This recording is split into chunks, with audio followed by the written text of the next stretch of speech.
Welcome to this journey through one of the most disturbing cases recorded in history. Before we begin, I invite you to leave in the comments where you're watching from and the exact time at which you're listening to this narration. We're interested in knowing which places and at what times of day or night these documented accounts reach. The year was 1910, and the vast undulating plains of Kansas, a seemingly endless ocean of golden wheat swaying under an enormous, indifferent sky, represented the very heartland of American agriculture. Here, where the horizon stretched infinitely in every direction and the relentless rhythm of the seasons dictated life and livelihood, prosperity was inextricably tied to the fertile, unforgiving soil. Deep within this boundless, yet profoundly isolating landscape, where solitary farmhouses dotted the horizon like lonely ships on a golden sea, lay the isolated, self-sufficient, and deeply fervent farming community of Harmony Grove. Its name, a pastoral homage to its founder's vision of communal prosperity and spiritual peace, masked a far darker, more ancient truth, a sinister secret intertwined with the very crops they cultivated, a chilling bargain struck with the earth itself.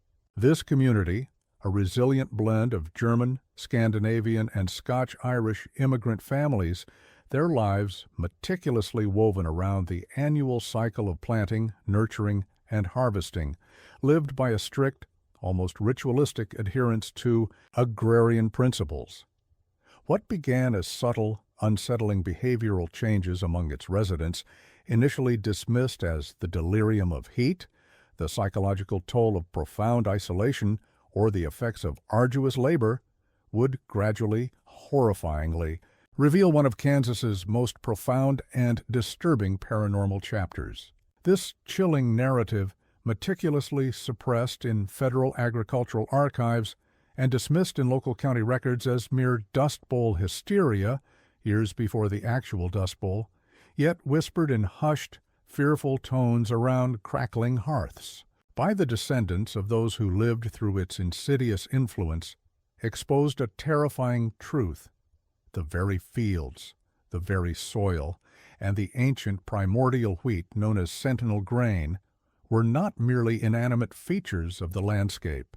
They were alive, sentient, imbued with a malevolent ancient consciousness, actively growing, assimilating, and perpetually weaving the souls of its victims into an eternal ethereal tapestry of growth, memory, and a terrifying, cyclical oblivion. This case remains one of the most troubling in the region's history, not merely for the mass disappearances and the chilling assimilation of identity that transpired, but for the profound existential questions that linger more than a century later. What ancient entity manifested as the beguiling, terrifying, perpetual harvest and its whispering grain, and what unspeakable fate awaited those who dared to sow their seeds or respond to its insidious calls into the vast consuming heart of the plains forever bound to its sentient cycle of growth and decay? Harmony Grove, founded in 1868 by a group of disillusioned Quaker farmers seeking spiritual enlightenment through self-sufficiency and communion with the land, was a quintessential agrarian utopia of its era. Its main communal building, a large, austere barn, served as both granary and meeting house, while sturdy, uniform farmhouses dotted the surrounding, seemingly endless fields of wheat. The rhythmic hum of reapers and threshers, the crackle of communal fires, and the quiet hymns sung in the evenings marked the meticulous, almost ritualistic march of time, day in and day out. The community's population, predominantly deeply spiritual families, numbered around 200 souls, most intimately connected to the demanding, cyclical confines of agricultural labor. Elias Thorne, the stern, pragmatic communal leader in his early 60s, no relation to Jedediah or Evelyn Thorne, but perhaps a name drawn into documenting dark forces, a recurring pattern of chroniclers of elemental horror, was the town's undisputed leader, his authority born of years of brutal experience, and a profound, almost mystical, understanding of the land. He was a man of the earth, practical and grounded, respected by all for his strength and unwavering resolve. His wife, Abigail, oversaw the communal kitchen and textile production, her kind face a beacon of weary compassion for the struggling families. Their eldest child, 17-year-old Silas, was already working tirelessly in the fields, his youth slowly being absorbed by the relentless demands of the land. To all outward appearances, Harmony Grove was a microcosm of agrarian resilience and utopian idealism, striving for spiritual prosperity in the heart of the ancient, majestic Kansas plains. However, beneath this veneer of frontier endurance and communal idealism, the ancient plains held secrets far older than any human settlement, predating even the oldest forests, stretching back to the primordial past of the prairie. The indigenous Wichita and Osage people, whose ancestral lands these were, spoke of Kanza Naíche, the Prairie Spirit, a vast, sentient spirit of the ancient grasslands, capable of drawing the unwary deep into its embrace, or transforming the susceptible into its eternal, ethereal cultivators. Their legends also told of specific medicine seeds, or soul grain, enigmatic, glowing seeds that, when planted in cursed earth, would grow into Sentinel Grain, a sentient, pulsating plant capable of absorbing consciousness. These warnings about disturbing the breathing heart of the prairie, delivered with quiet dignity by the few remaining Osage elders, were, predictably, dismissed as savage superstition or pagan folly by the devout but ignorant Quaker settlers, obsessed with agricultural yield and communal harmony. The first subtle anomalies emerged in the autumn of 1908, just as the first bitter, relentless plains winter began its inexorable descent, cloaking Harmony Grove in a pristine white that belied the unseen darkness, the ancient evil, stirring below the frozen topsoil. Farmers working deep in the newly cultivated Field No. 7, a particularly vast and isolated expanse of Sentinel Grain that stretched towards the boundless horizon, began reporting faint, disorienting whispers in the rustling grain, much like those heard in distant mountain tunnels. Initially, these were dismissed as the inevitable echoes of wind through tall stalks, a trick of acoustics in the vast openness, or the early stages of harvest delirium caused by endless labor. But then the phenomena grew more specific. Workers spoke of seeing fleeting ethereal lights dancing in the furthest recesses of the wheat fields, small phosphorescent orbs that hovered just beyond reach, swaying with an almost hypnotic rhythm, moving in perfect unison with the wind. Thomas Albright, a grizzled veteran farmer, another recurring name, an echo across terrifying landscapes, subtly hinting at a widespread, perhaps ancestral susceptibility to certain elemental or site-specific entities. Known for his steely nerves and deep practical knowledge of farming, returned from a late-night shift guarding the perimeter of Field No. 7, utterly unnerved, his face pale and clammy, slick with cold sweat. "The lights. They follow, Thorne," he stammered to Elias, his eyes wide with an unshakable terror that spoke of more than just fear. "Not fireflies, not swamp gas. They draw you in. They hum with a song of the old earth, and the grain, it listens, it watches." Elias, a man of rational mind, attributed it to isolated igniting methane pockets or phosphorescent fungi in the soil. But a cold unease settled in his own heart. The local doctor, Dr. Alistair Finch, a new Dr. Finch, yet another iteration of a lineage inexorably drawn to documenting the inexplicable, perhaps echoing the haunted legacy of the Vances, diagnosed a handful of farmers with optical illusions induced by prolonged exposure to monotonous visual patterns and sleep deprivation, prescribing bed rest and calming herbal tonics. But the eerie incidents settled like a cold, heavy stone in the collective consciousness of Harmony Grove. The children, as is often the chilling case, were the most susceptible, their nascent minds unburdened by adult skepticism and profoundly open to the ethereal influences that permeated the very air of the plains. 10-year-old Lily Vance, A bright, imaginative child, yet another Vance, her susceptibility perhaps a cursed inheritance, drawing her to witness the impossible, began describing dancing lights in the wheat fields at night, small, mesmerizing, orbs that would hover and sway just beyond the perimeter of their farmhouse, seemingly beckoning her with a silent call. Her parents, Sarah and Robert Vance, also new characters, new echoes in the endless narrative of elemental predation, dismissed them as fireflies or distant lamplight, but Lily insisted they were cold lights, like forgotten eyes, watching us from the grain. Then Lily began to find them, smooth, naturally polished seeds, impossibly large and darkly iridescent, not perfectly round but subtly faceted, almost like crude, miniature eyes. They pulsed with a faint internal luminescence that mimicked the dancing lights outside, a miniature echo of the plain's new terror.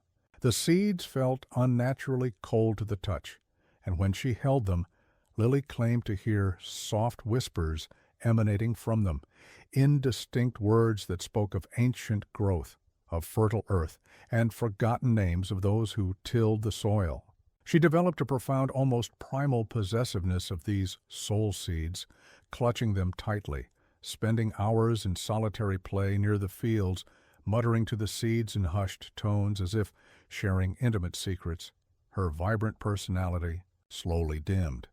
She became quiet, withdrawn, her once bright laughter replaced by an unnerving stillness. Her eyes, once filled with childish wonder, now held a disturbing, distant glaze, an unnerving blankness that eerily mirrored the subtle internal glow of the seeds themselves. Sarah Vance, heartbroken and profoundly terrified, desperately tried to understand. "She looks at me, but she doesn't truly see me," she confided in a letter to her sister in Ohio, a letter later found decades later in a collection of unclaimed BEM mail. "It's as if someone else, someone ancient, is looking out through her eyes, observing us all with an insatiable hunger for memory." The farmers, a deeply spiritual and fearful bunch beneath their stoic exterior, started whispering openly about Osage curses and Wichita vengeful spirits angered by the ceaseless tilling of the sacred plains, by the relentless planting of the Sentinel Grain. Accidents in the fields became more frequent, more violent, and undeniably stranger. A sudden, unexplained collapse of a barn roof crushed 3 men during harvest, and a runaway reaper, moving with impossible speed, derailed, killing 2 more. Each incident locals noted with growing dread was preceded by a sudden, inexplicable shift in the howling prairie wind, a chilling whisper through the ancient grain stalks that seemed to mock the cries of the dying. Elias Thorne, though publicly dismissive, maintaining his stoic demeanor, privately began meticulously documenting the occurrences in his foreman's ledger, usually filled only with crop yields and planting quotas. His ledger now contained increasingly cryptic, frantic notes, children's eyes, soul seeds, whispers in the wind, the lights, they grow in the fields, strange behavior after planting the Sentinel Grain near the Sleeping Hill. The Sleeping Hill was an ancient, enormous, uniquely shaped earthen mound, discovered by the farmers deep within field number 7, a sacred burial site for the indigenous peoples whose ancient pictographs on its sides depicted glowing seeds luring human figures into the earth. Their protests about cultivating near it had been vehemently ignored by the zealous Quaker community.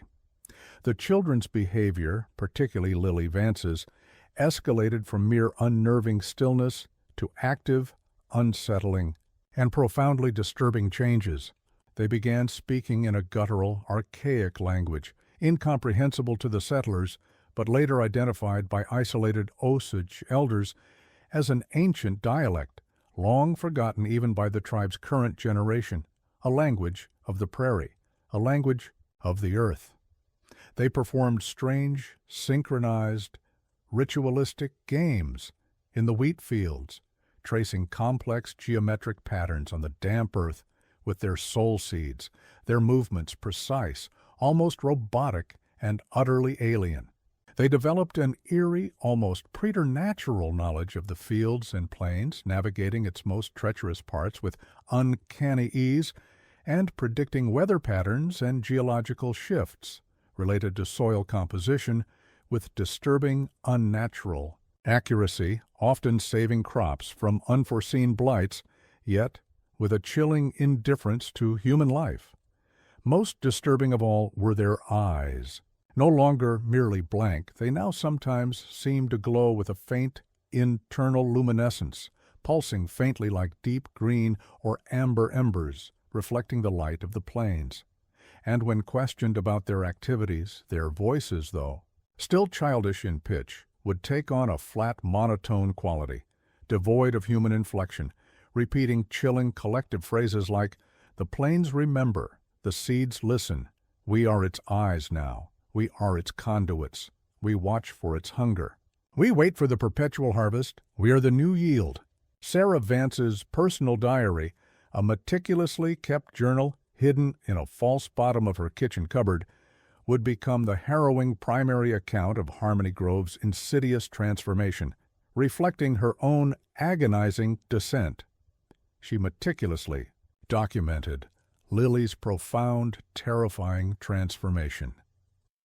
Lily told me today, not in her own sweet voice, but in a voice that was a chorus of countless whispers, too old, too cold, that the ancestor within the plains had awakened when the Quakers, community's ceaseless plowing, reached the sleeping hill and planted the Sentinel Grain. It asked for eyes to see the sky. It asked for ears to hear the winds, and it chose our children, the innocent. It chose Lily. It chose Silas. Sarah's deep, abiding faith, once her unshakable anchor in a tumultuous world, began to profoundly crumble under the relentless, insidious onslaught of the inexplicable. She saw Robert, her strong, pragmatic husband, becoming increasingly withdrawn, consumed by a desperate, almost pathological obsession with deciphering the children's new, ancient language. He spent countless hours poring over dusty, ancient Osage texts and fragmented Wichita pictographs found in the abandoned missionary's meager library, hoping to find an explanation, a cure, a way back. She saw Silas, their eldest, a strong, vibrant young man, also beginning to carry one of the cold soul seeds, his once bright, curious eyes now holding the same distant, unnerving, luminously blank gaze as his younger sister, his thoughts slowly being replaced, his identity dissolving. Dr. Alistair Finch, a new independent Dr. Finch, an academic specializing in agricultural botany and geology, who comes to Harmony Grove to investigate anomalous crop yields and soil composition, initially a staunch skeptic, was now profoundly disturbed.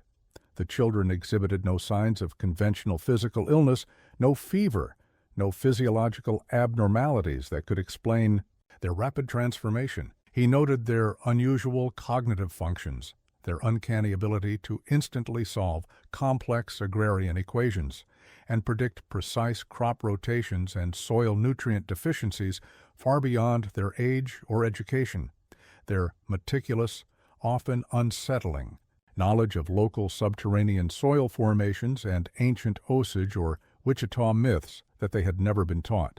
These were symptoms not of mental illness, but of a profound, unnatural, and undeniably organized change, a chilling shift in collective consciousness.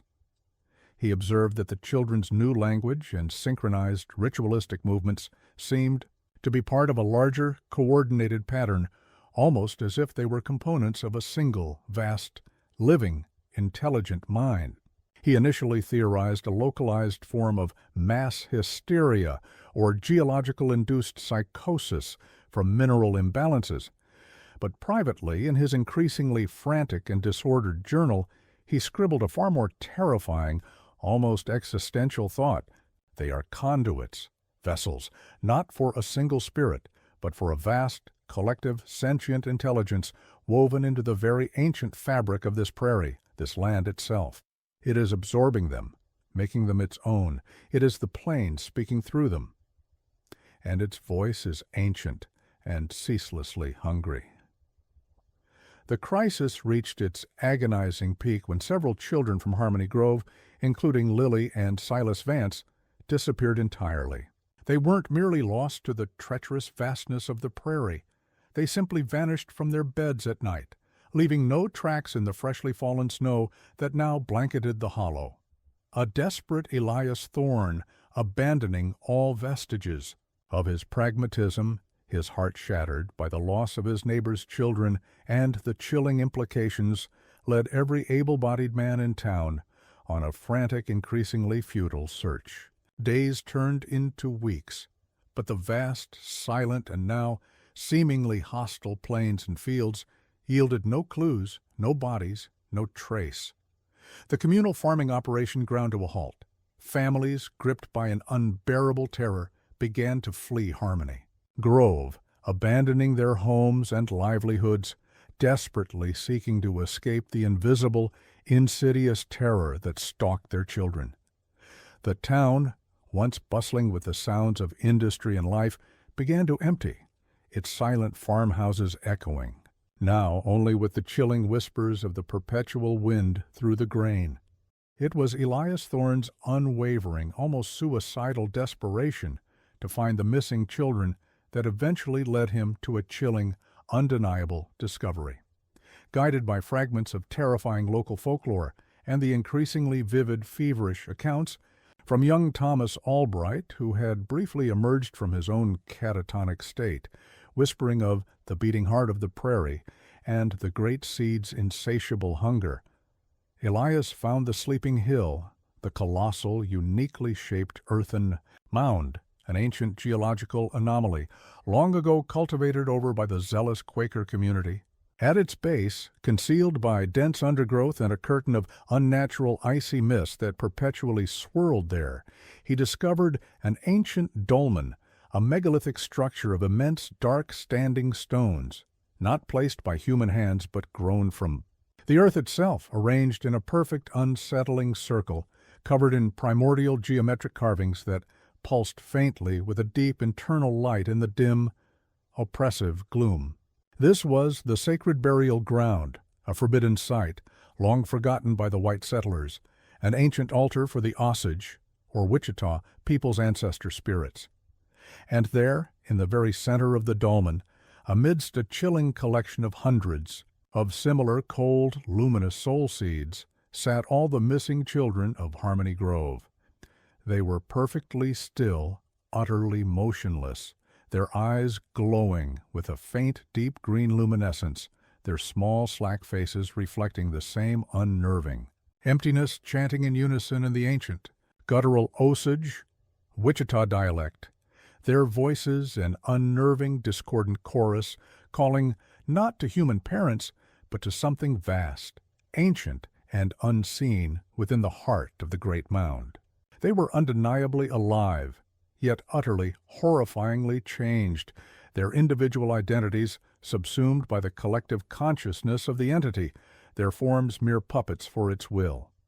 Elias, a man of raw frontier courage whose pragmatism had been shattered by the horrors he witnessed, tried desperately to break their trance, to pull his children away. But as he lunged and touched Lily's arm, a crushing, immense psychic force emanated from her small body, an overwhelming cacophony of ancient whispers, forgotten names, fragments of countless lives, and immense primordial grief assaulting his very mind. He saw vivid, horrifying visions of Osage, Wichita elders, of forgotten hunters, of children from centuries past, all trapped, all absorbed into the Prairie Spirit, all now inextricably part of the entity's vast, unending sentient consciousness. The pain was excruciating, the sudden influx of millennia of absorbed knowledge and torment overwhelming, threatening to shatter his own sanity. He realized with horrifying, soul-crushing clarity, his children were no longer just Lily and Silas. They were echoes, conduits, silent, unblinking observers for a primordial consciousness that had claimed them as its own, in revenge for the unforgivable desecration of its sacred burial ground, the brutal tilling of its ancient earth, the relentless planting of its contaminating Sentinel Grain. The Harmony Grove was not just a name. It was the chilling, omnipresent voice of the sentient plains itself. Speaking through the stolen minds of the innocent, Elias fled, a broken, shattered man, back to the dwindling, terrified remnants of Harmony Grove, carrying with him the terrible, unspeakable truth that would surely brand him as insane. He desperately tried to warn the few remaining families, to explain the sentient plains, the glowing soul seeds, the absorbed children, the horror that now resided in the ancient dolmen. But his account, laced with frantic fear and disjointed visions, was predictably dismissed as grief-induced madness, the hysterical ramblings of a man irrevocably broken by unimaginable loss. The remaining families, gripped by an unbearable terror that was slowly but surely consuming them, eventually evacuated Harmony Grove, abandoning their homes and livelihoods, desperately seeking to escape the invisible, insidious terror that had stalked and claimed their children. The Quaker community's farming operations, facing insurmountable labor shortages, increasing numbers of bizarre agricultural accidents, and the pervasive fear surrounding the town, officially ceased in 1912, deeming it unprofitable due to unforeseen and adverse environmental conditions. Dr. Alistair Finch, the agricultural botanist who had initially dismissed the anomalous crop yields and strange soil formations as natural phenomena, but who had, like so many drawn to such places, become irrevocably haunted by his encounters, meticulously documented Elias Thorne's terrifying account.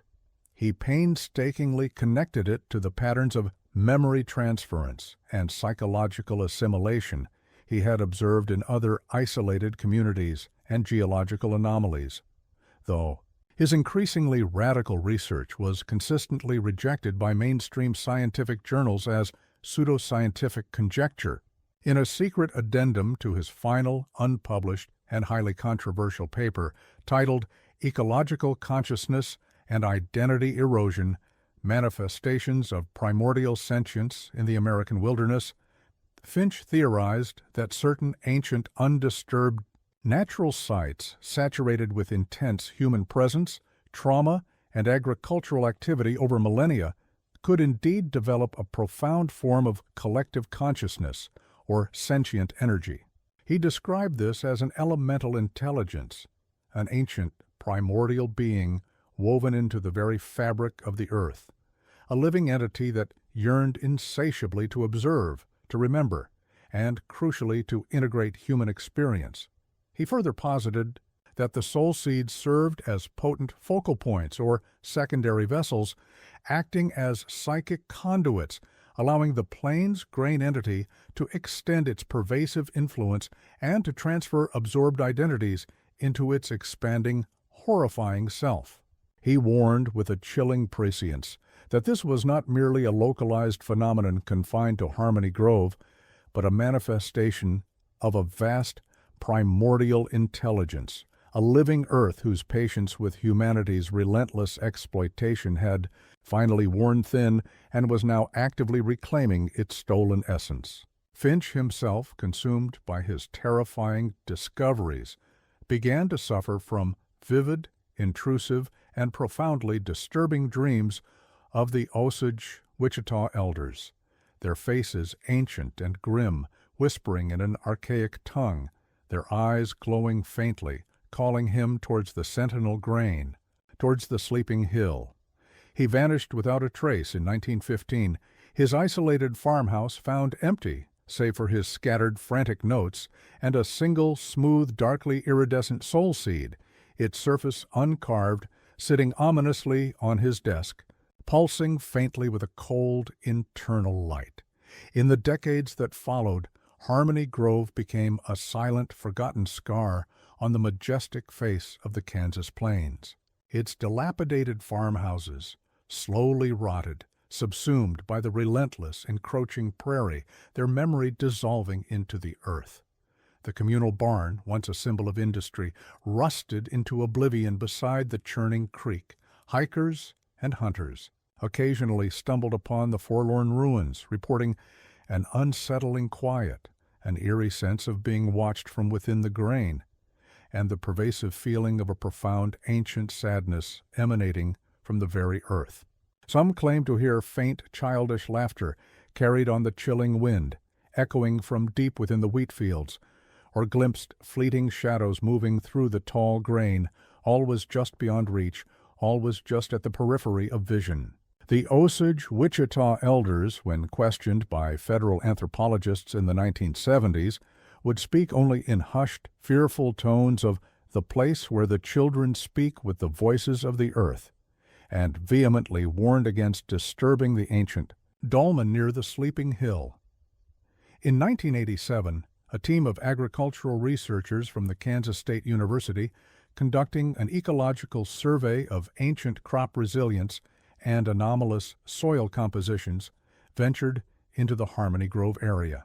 They documented an unusual anomaly. Despite decades of natural regrowth and occasional wildfires, a specific circular clearing on a high ridge, once cultivated by the Quaker community, remained pristine, unnaturally untouched by human activity or regrowth. In its center stood the colossal Sleeping Hill, and at its base, partially obscured by dense prairie grass and lichen, they discovered the ancient dolmen, its massive standing stones arranged in a perfect, unsettling circle. As they approached, their sensitive equipment registered unexplainable electromagnetic field fluctuations and extremely low-frequency, ELF, acoustic anomalies, a subtle rhythmic hum that seemed to emanate directly from the very stones themselves, vibrating through the earth. Dr. Elena Petrov, the lead geophysicist, recorded the perplexing phenomena. While her team, bound by the strictures of scientific method, could find no rational scientific explanation, Petrov's personal notes, discovered after her early abrupt retirement in 1990, citing profound burnout and unexplainable physical ailments, contained a chilling, unscientific observation: the stones sing, not with audible sound but with memory. They hum with 1,000 absorbed consciousnesses. They vibrate with stolen identities. And they are waiting for more.